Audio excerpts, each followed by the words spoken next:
കോട്ടയം ഏറ്റുമാനൂർ സ്വദേശി ജൈനമ്മയെ കാണാതായ കേസിൽ അന്വേഷണം പ്രതിസന്ധിയിൽ. DNA ഫലം ലഭിക്കാത്തതിനാൽ കുറ്റപത്രം സമർപ്പിക്കുന്നതടക്കമുള്ള നടപടികൾ അനിശ്ചിതത്വത്തിലാണ്. കേസിൽ ക്രൈംബ്രാഞ്ച് അറസ്റ്റ് ചെയ്ത സെബാസ്റ്റ്യൻ റിമാൻഡിലാണ്. ഏറ്റുമാനൂർ സ്വദേശി ജൈനമ്മ തിരോധാന കേസിൽ കഴിഞ്ഞ ജൂലൈ 29-നാണ് കൊലപാതക കുറ്റം ചുമത്തി സെബാസ്റ്റ്യനെ അറസ്റ്റ് ചെയ്തത്. പള്ളിപ്പുറത്തെ പുരയിടത്തിൽ നിന്ന് ലഭിച്ച അസ്ഥികഷ്ണങ്ങൾ ജൈനമ്മയുടെ നിന്ന് സ്ഥിരീകരിക്കുന്നതിനായി ബന്ധുക്കളുടെ DNA സാമ്പിൾ ശേഖരിച്ച് പരിശോധനയ്ക്ക് അയച്ചു. എന്നാൽ കൊലപാതക കേസിൽ ഏറ്റവും നിർണായകമായ DNA പരിശോധനാ ഫലം ഇതുവരെ അന്വേഷണ സംഘത്തിന് ലഭിച്ചിട്ടില്ല. തിരുവനന്തപുരം ഫോറൻസിക് സയൻസ് ലാബിൽ 1.5 മാസം മുമ്പാണ് സാമ്പിളുകൾ കൈമാറിയത്. സ്വാഭാവിക കാലതാമസമെന്ന് ക്രൈംബ്രാഞ്ച് വ്യക്തമാക്കുമ്പോഴും ഫലം ലഭിക്കാത്തത് കേസിന്റെ തുടർ നടപടികളെ ബാധിച്ചു. കുറ്റപത്രം അടക്കമുള്ള നടപടികൾ ഇഴയുകയാണ്.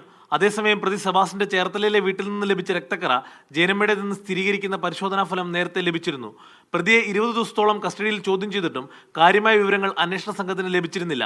2024 ഡിസംബർ 23 മുതലാണ് ജൈനമ്മയെ കാണാതായത്. ബിന്ദു പത്മനാഭൻ, ആയിഷ, സിന്ധു എന്നീ സ്ത്രീകളുടെ തിരോധാനവുമായും സെബാസിന് പങ്കുണ്ടെന്നാണ് ക്രൈംബ്രാഞ്ച് കണ്ടെത്തൽ. മീഡിയ 1 കോട്ടയം.